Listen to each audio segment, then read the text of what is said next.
Namo tassa bhagavato arahato samma sambuddhassa. Namo tassa bhagavato arahato samma sambuddhassa. Namo tassa bhagavato arahato samma sambuddhassa. I start this sharing with a question to the floor. Will any one of you feel so sure about your life, what you want to do, in what direction you're heading, and with the ways you're heading towards it? Can anyone just put up your hands and say so, if you are so sure about your life? Okay? 1, 2. So few. What about the elderly? Do you want to be sure?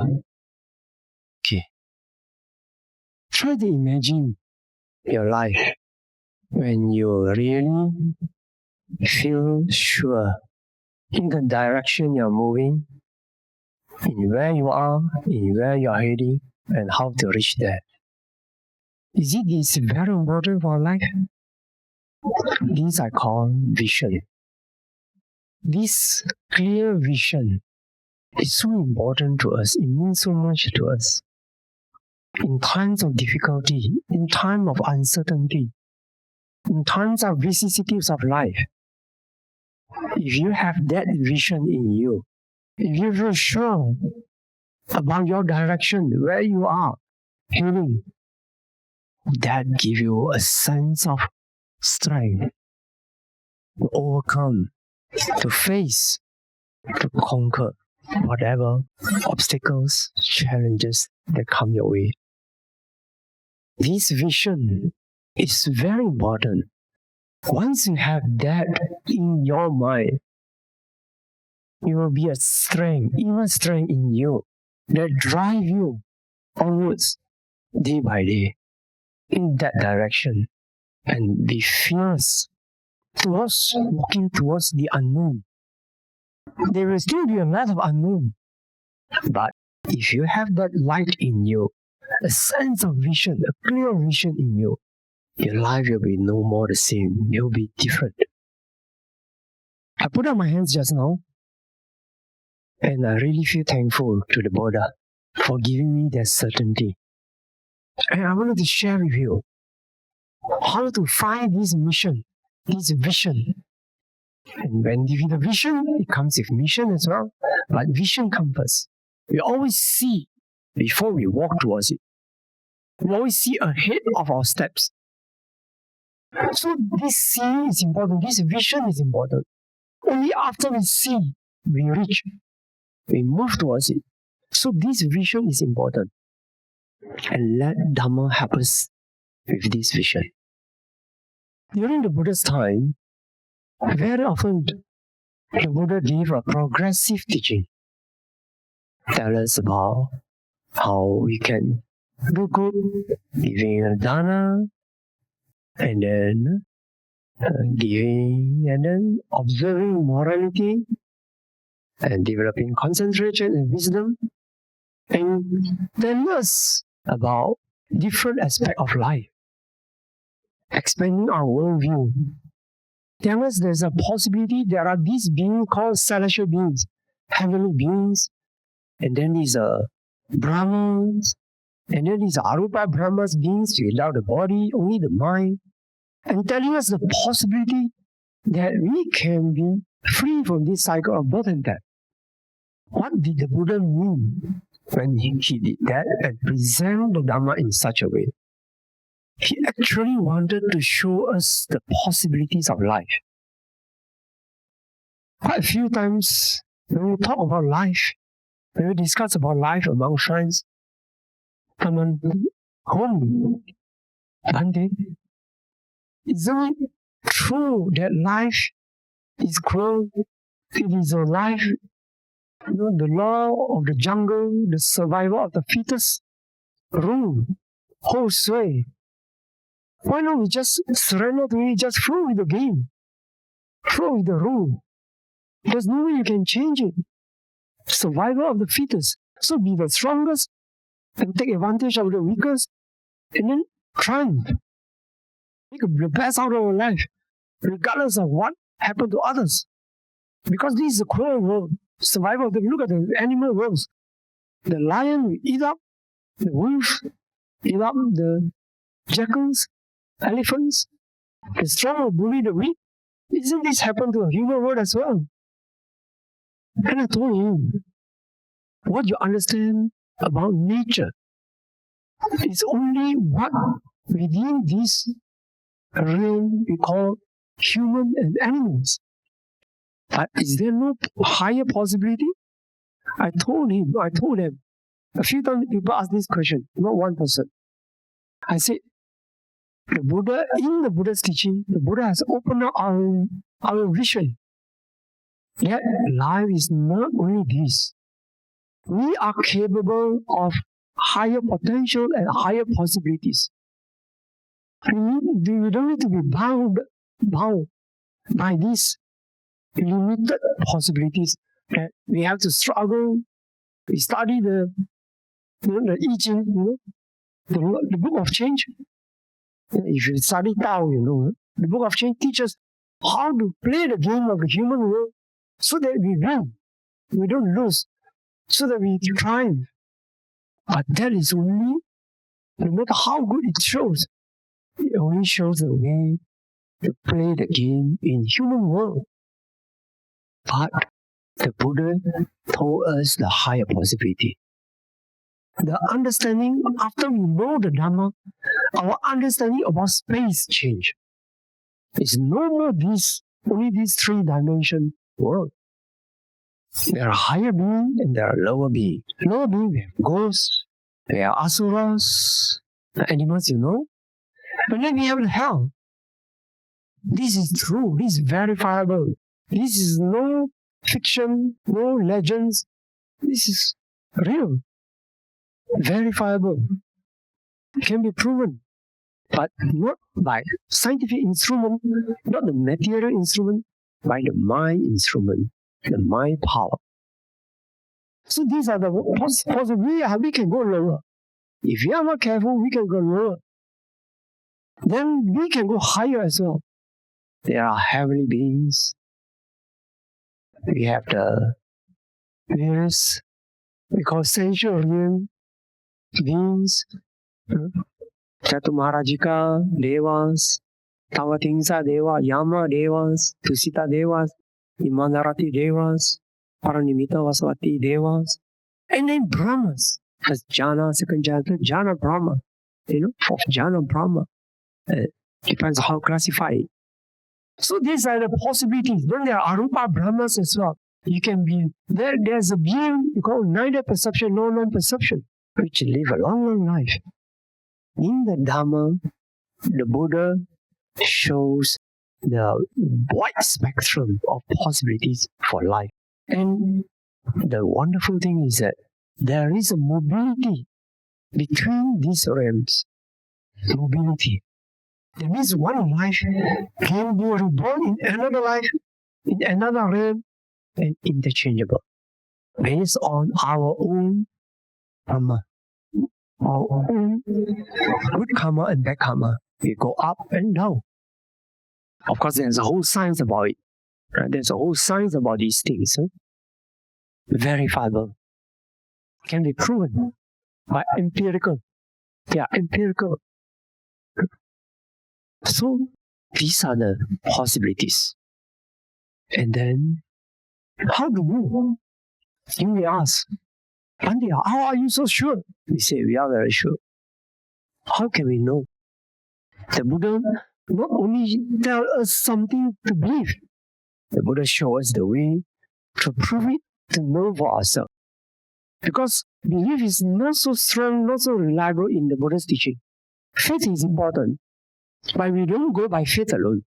It is the science, it is the direct insight, direct seeing, direct knowing that is more worthy. So very often we find in the text, when they say, there is one someone who has attained the first stage of sin, sotapan. Then the text is saying, now it has gone beyond. The faith is no longer dependent upon outside. Self-reliant faith. Because you see, when you see whatever you see, you need to believe, you don't need to believe. Through the practice of virtues, concentration, and wisdom. How it works like that? When we keep virtues, we practice virtues, the gross defilements are very much overcome, very much removed by practicing virtues. We guard our speech, we guard our action, then we keep up the Varita Sila, abstain from the wrong things. We keep up the Charita Sila, we fulfill what we need to fulfill, what the duties. And then, and the Sutanta Sila, we keep up the virtues of contentment, fewness of wishes, and then uprightness, capability, and softness of heart, humility, and all these qualities, forgiveness, magnanimity. And with this foundation, our mind is in the position to calm down, to focus on a higher level. So that is then concentration comes in. The Buddha in the Smasatipatthana Sutta explained Samma Samadhi, all the 8 Noble Eightfold Path. But with that, in the concentration part, the Buddha said, you can practice up to first jhana, second jhana, third jhana, and fourth jhana. With that, what is it so important? Because of the light of wisdom. We have the inner light. If we cultivate this light that shines from our mind, can see beyond the superficial, beyond the surface. Can see up to the ultimate realities. We can see to the past and future. This is no fantasy. This is real. Our human mind, we have the potential to do it, to prove it. So when we develop that, for example, when we do metta practice, okay? Sabbe Sata, Sabbe Pana, right? When you hear to they put it in the songs. When I went to China, even to Tianjin, somewhere else, they like that Pali produced in Malaysia, right? I think the metta chants, very worldwide. So do we understand Sabbe Sata? All beings. So when you come in the metta practice, really you do it properly, Sabbe Sata, you really shine your light all out, ups and downs, to all these beings, so that you don't, this is not as imagination anymore. It's not imagining, you send your metta to someone else, imagining is there. No, really you see that they are there. And Vinipatika, Sabbe Vinipatika, these lower beings, you really see these lower beings suffering. So in this way you practice metta, karuna, mudita, upeka. I'm sure you know, family of the party, loving kindness, compassion, appreciative joy, and equanimity.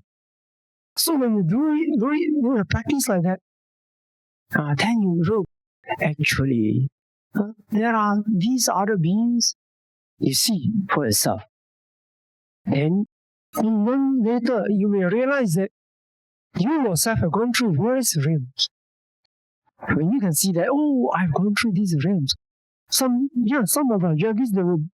So many times you know from the Brahma realm, but somehow because of not attaining enlightenment, so that got reborn again in human world. They end up in Dhamma earth meditating and renounce. So when they see themselves like that, then they see the possibility that my life is capable of going up. Of course, the Buddha said, even that is not the end, not the best. You can go beyond this cycle of birth and death. But first, let's be aware of these possibilities of going to higher life. We don't need to suffer and we don't need to flow along with this game of survival of the fittest. No. We can discard this and tell them, I don't want this nature. I want a higher nature. I don't want to succumb to it. I want a higher nature. I have a choice. And the choice is mine, in my hands. When you practice dependent origination, see that nature happens, things happen because of conditioning. These arise, this exists, because of this exists. Because these arise, these arise.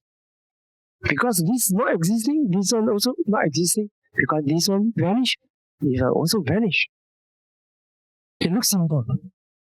But when you know this nature covering wider spectrum of realms and space and time, then your understanding becomes very different. Especially you know how you came to be reborn as a human, as a man, as a woman, and what causes this? What caused this?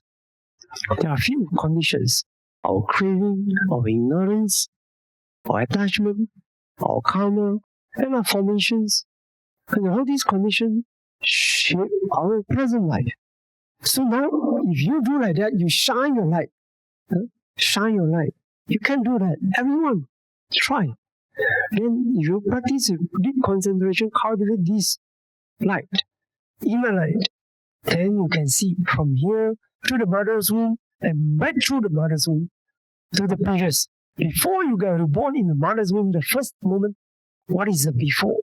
Then you see into past lives.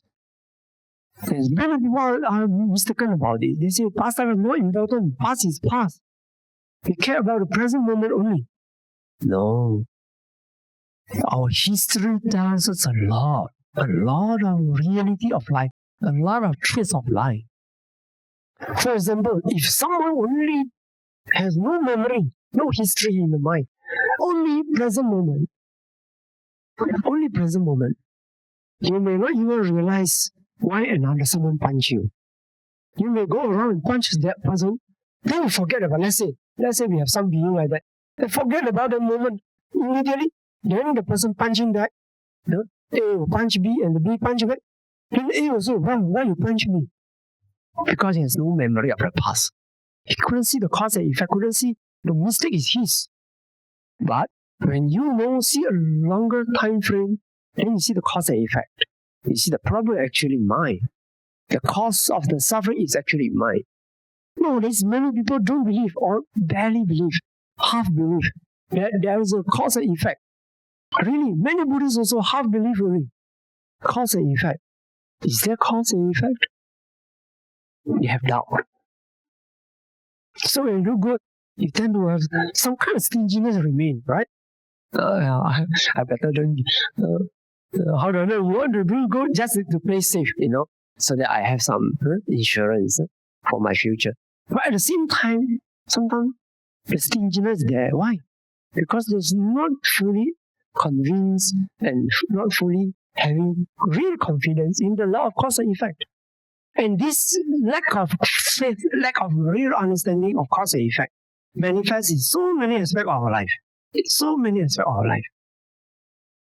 Our hesitation to do good, our unwillingness to bear unpleasant objects and unpleasant experience happen in our life.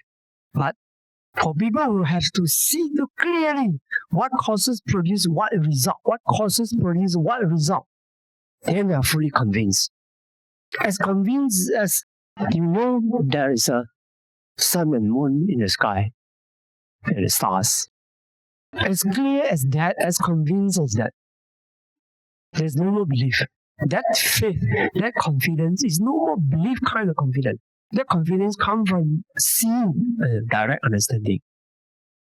Then there's no more about the that I know there are other beings, other life, other realm. Not only that, you know yourself that I've gone through this and this and this, and for what reason here, get reborn here, what reason I get this kind of life, this kind of consequences, this kind of result happening in my life. You know surely like that. And then what happened? Your vision towards your future change. Clears up. All the blocks in your mind clears up. You know what you are the possibilities of life. What is possible for you? Then secondly, because knowing the law of cause and effect, you know what you're capable of and you know how to do it. That's a real confidence. Very often we hear people talk about self-confidence because you need to remember, even when you're down, you have to remember, once I was great, and thinking that, oh, I've achieved this, achieved that, and to boost up your confidence that way. But what happens if your karma is low? Karma, low karma, weak karma is ripening, especially continues for some time.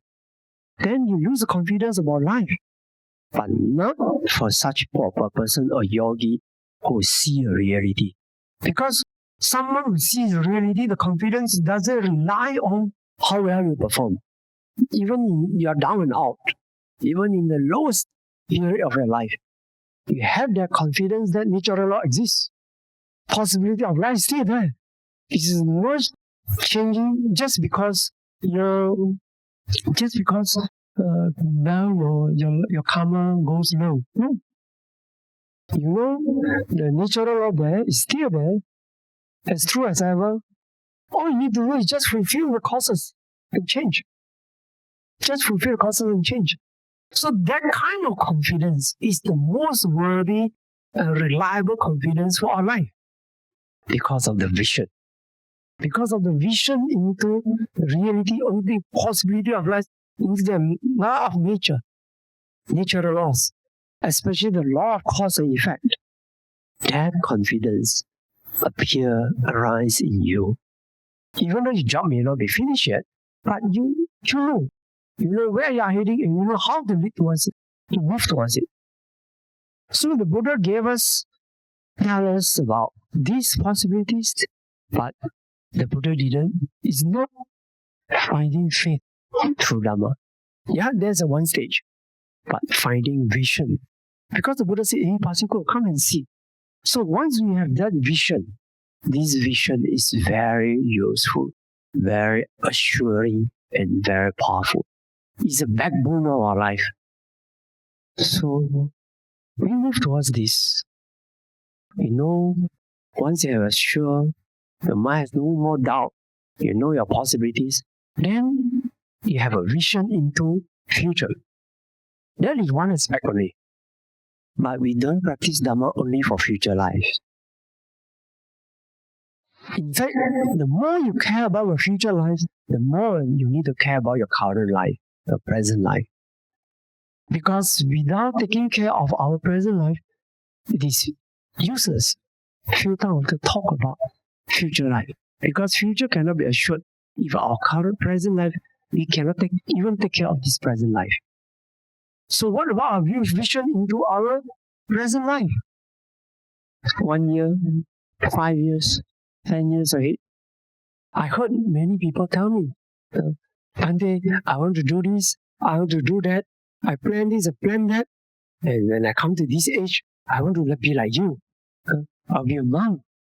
I want to meditate and be a meditation teacher even. One of my disciples in Guangdong told me the same. Planning. I say, do you know how long you live? Do you know how long you live? If you don't know how long you live, how are you going to plan? You think we have time. But are you sure? You don't know. So if you want to do this, there's another way. We call Maranasati, recollection of death. There's one way of practice is to see, not only seeing I will die, all other people are, this is also correct. Recollection of death. Being aware that one day I will die, all our beings will die, I will die. Life is uncertain, death is certain. Aduang jivitang duang maranang. And you can do all these things. And then you can practice to see that when you will die. Yeah, it's possible. You can see, some people can see up to, I will die at the age of 84 or something. Yeah. Or 85, 90, 100, 70, or even 10 years later, I will die. Now, of course, when we talk about future is not fixed. But more or less, but it can be changed. Future is not fixed. You look into the past, it's always the same. and it just gets clearer, you cannot change. But look into the future, you can change. If you are not satisfied with your future, then you can make a determination to change it. For example, you enter fourth jhana, or enter into the vipassana jhana up to, let's say, sangha upeka jhana or something. Then you emerge from it and you make a determination and want to change it. Provided your merits are sufficient, you can change your future if you have that vision. And you can, then afterwards, you can decide how I want to manage, how I want to take care of my life. And then, at what stage of my life, what I want to do. You're more sure about it. But still, there's no 100%. There's no 100% guarantee.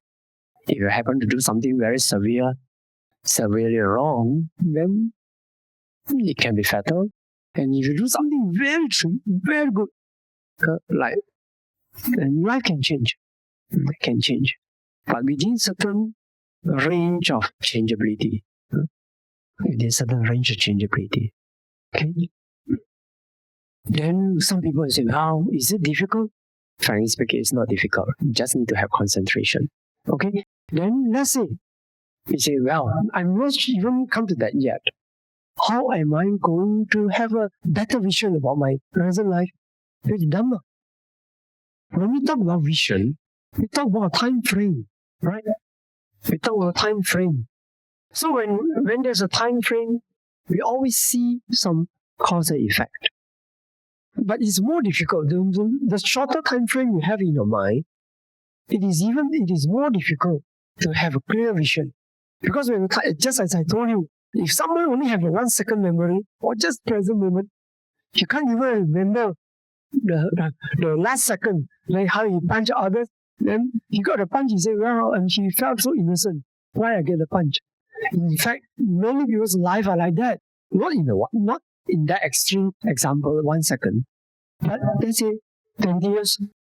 If 20 years of bad karma, one year will happen, you feel, "Oh, I'm so free, I can do all of that without consequences." And some people can say, "Well, I've done all the good, but no good result come to me yet." Because the memory is short. And the time frame in our mind is short. Because some causes and effect takes a longer time frame to produce the result. You see? Yeah, not every fruit produce fruits. Not every fruit tree produce fruit in the same time frame. Some 6 months, some 10 years, 5 years, Same like our karma.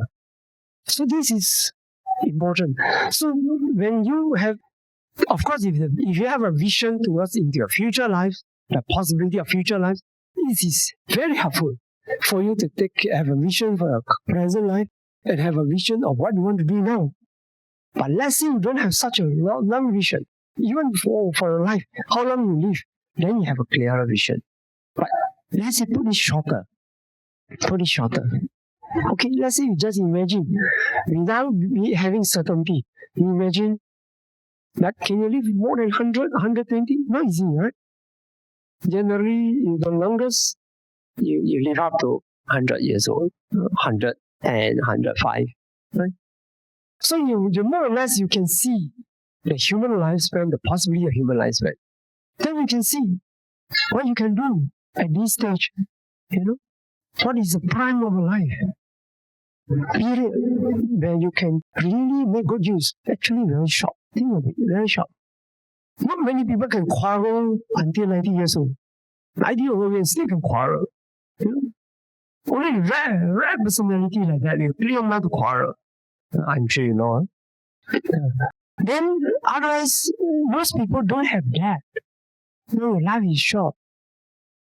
You don't have the energy. You come in the lower part, you don't have energy. So, actually, the time when we really can make good use of our physical strength and let our mind to work on is very short. So, think about it up to, let's say, 60 or 65. Some people can meditate well up to 70, still good, but not easy anymore. Recently, we have a man, she was 86 years old, she came to attend our membership program just a few days ago, just changed and went back. 86 years old. Not easy to move around, sit in a chair, but good spirit can still help herself with food and whatever. So we ordained her. You can see her difficulty. If such a person with good health, consider good health for her age, very good health for her age, but you cannot do much already. Cannot do much. So we have to rule out, maybe after 70 years old, efficiency to cultivate the mind is no more so strong. So look at this shorter period. Okay, assuming you are very optimistic people, very confident of your strength, of your vitality. Okay, 70. Now, how old are you? Ask yourself, how many years you have? And what is the potential for concentration, for wisdom? So you look at it that way, you can see clearer what you should do, how you should cherish here and now. If you really have faith in the Buddha's teaching, if you really have faith, you wouldn't allow your mind to be distracted by pettiness. You know? Yeah, recently one of our devotee, a lady, she's I think 60s, in the 60s, say, I cannot let go of my son. I said, how old is your son? Yeah, only married, bearing grandchildren for me, something in the 30s, between 30 to 40. I say, wow, that is an adult. Is he living good life? Yes. No problem. Then why are you marrying? No, the mother is so attached to the son. And nothing wrong with the son. Still good life, healthy, living normally. But the mother cannot let go. I said, come and meditate. Because of the son. Very strange, huh? Sometimes the mother left the son, I think more than another, I think maybe. I don't know. So you see, that holding on. How much time do you have some more? Not easy to meet the Buddha's teaching. Not easy to meet the practice where we can still, practice and receive the fruits of Dhamma, the benefits here and now. So let's keep this vision about into this short frame of future clearly in our mind so that we have a sense of priority, what is important, what is more important, and what is very urgent. In fact, it's very urgent. The Buddha used the simile to King Personality. The Buddha told us King Personality, suppose now there's a messenger coming from the east. Very quickly come and rush to you, great king. I see the great mountain rolling towards this direction. Run. Then another messenger from the west come around and rush to you say the same thing. The mountain is crushing on you. Run, great king. Then someone from the north come to tell you the same thing, and someone from the south tell you the same thing.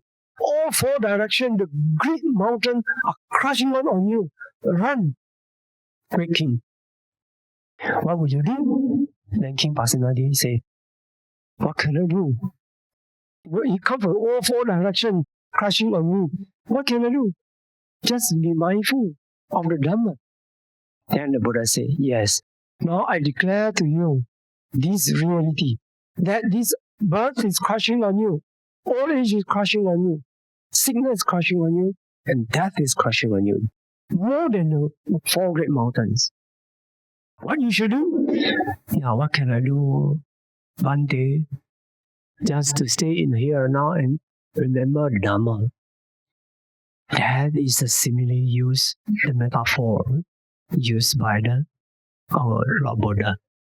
Just remember, really very short life.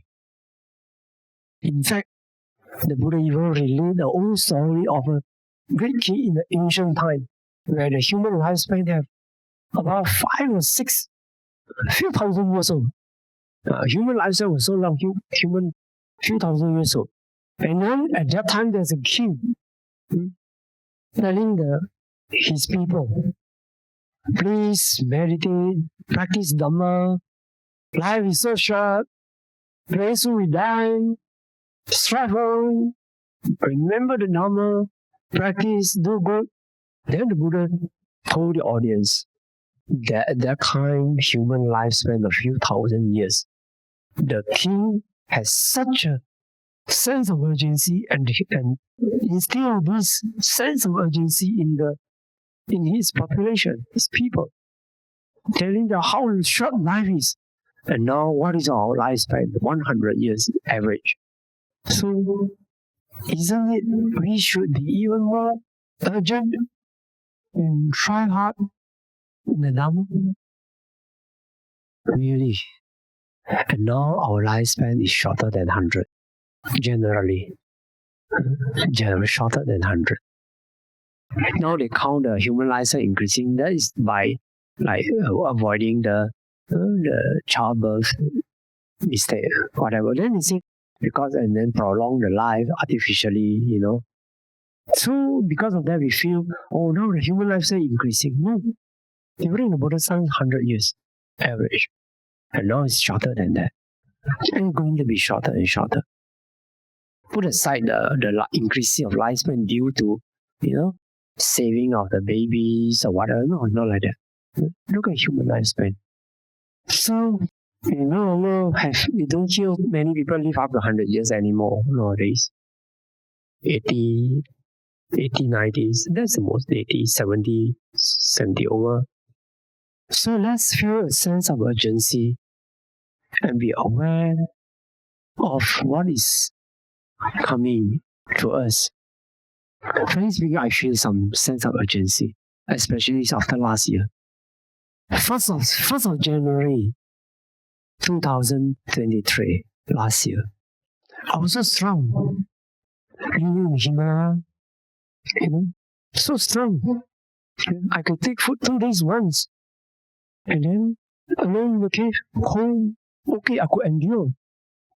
But when the sickness struck on the 2nd of January, everything changed. Bell palsy. And even today, I don't fully recover. I got a bell palsy. Not fully recovered. It's a severe one. Not fully recovered. That's why people ask me, are you going to Himalaya this year? End of the year? I say, no. I don't think I can take it, that kind of coldness yet. I'm not fully recovered. I don't want to run the risk. You see? I have a sense of urgency. I feel old age is coming. I'm only 56. Some people say only 56, but for me, it's past half already. I feel a sense of urgency. I would like to share with you that sense of urgency as well.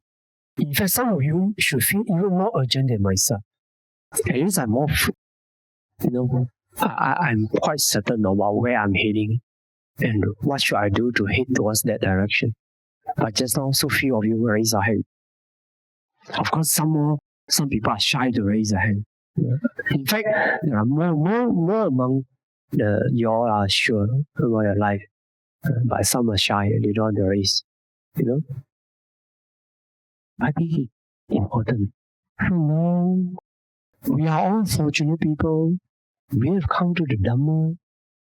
Let's cherish this opportunity and don't squander every moment that we can spend to plant a seed in our life. At least, if not liberation in this life, at least plant a seed for liberation for future. Otherwise, even when you meet Metteyya Buddha, you will say Metteyya Buddha will be helpless. Don't know how to help you. So that is my message for today. So we can find our vision. In fact, this sense of vision, this vision is not only good for future. When you have a clear sense, clear vision into your life, you see the change, you see the difference in here and now. How you live up the present moment. The quality of life, our life, how you regard life. Now, change. We don't teach Dhamma for future lives only, no. We don't make effort only for future life only. We make effort for now. We want to improve our quality of life now. It's all related. Now and future, all related. So, when we have a vision, we know how to take care of our here and now. When we know how to take care of here and now, our future is assured. And this, the Dhamma can raise up our awareness to that level so that we no longer suffer this kind of uncertainty and doubt and what I should do. Am I choosing the right thing? Am I on the right path? All this uncertainty, doubt will be removed. And this alone is happiness. Just this thing alone is happiness. Kind of a sense of a real sense of security. So, brothers and sisters, I wish you all the best and well, and so good. It's nice to see you all here. It's always a pleasant experience for me, and having this opportunity to share with you the thoughts of my heart, of my mind, and hopefully it will be beneficial for you. And may you always be healthy and have a bright mind and have peace of mind and happiness. And it's not wrong to be happy, please, no wrong to be happy. It's very beautiful. Is right in suffering. Why you are happy? No, not like that. In fact, in the Dhamma, you see the Buddha says, the Buddha says, we are the happiest. We are happy.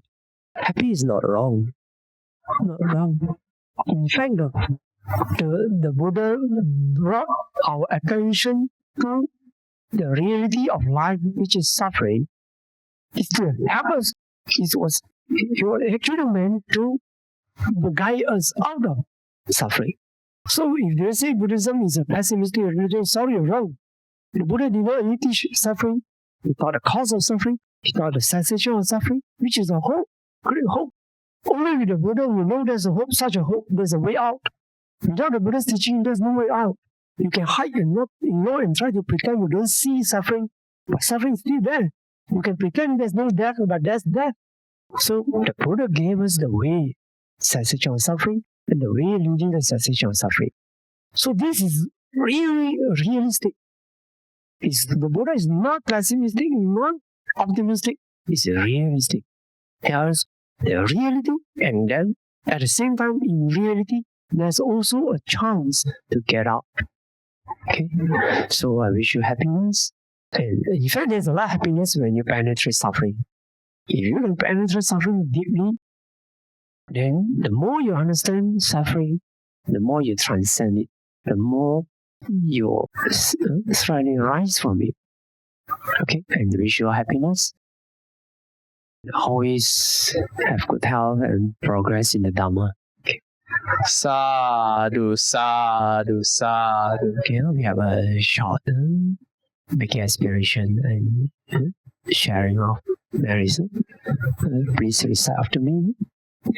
Idang me punyam. Idang me punya. Asavakaya.